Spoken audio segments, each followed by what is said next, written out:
ఈ యానిమేషన్ విశ్వాసులకు మరియు క్రైస్తవులకు మాత్రమే.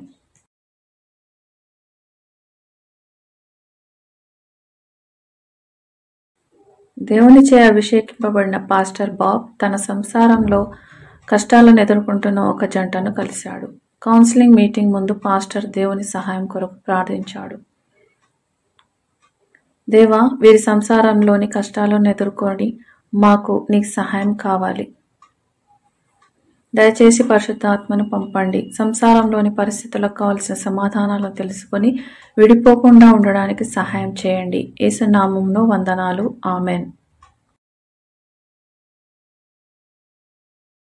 దేవుడు పరిశుద్ధాత్మకు తెలుపుతారు. దేవుడు మేరీని తన భర్తకు లోబడాలని, మేరీ దేవుడు నీ భర్త అయిన జేమ్స్కి లోబడాలని కోరుతున్నాడు.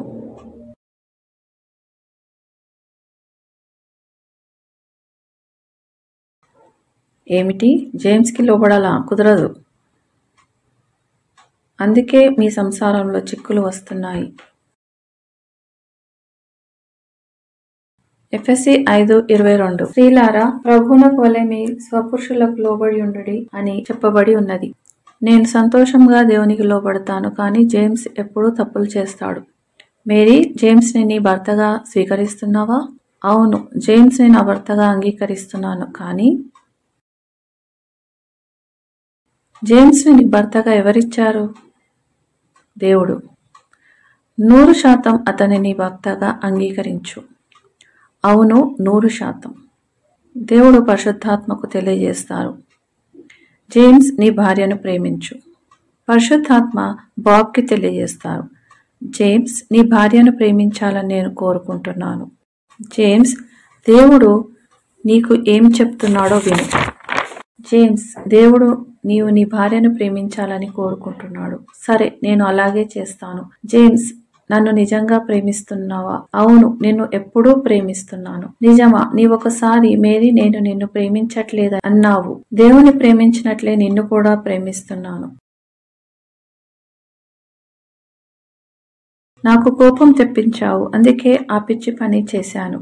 జేమ్స్, ఎఫెసీ 5:25లో ఇలాగు రాయబడి ఉన్నది, పురుషులారా, మీరు మీ భార్యలను ప్రేమించుడి.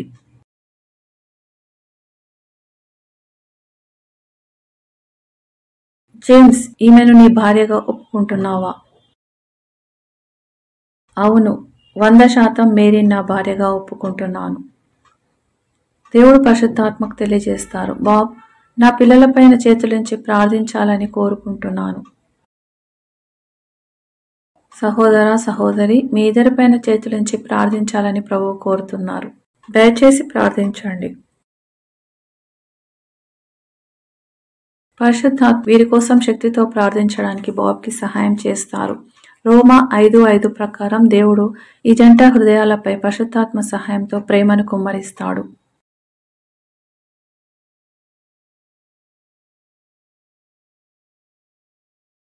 దేవుని రాజ్యం అంటే ఇలాగే ఉంటుంది.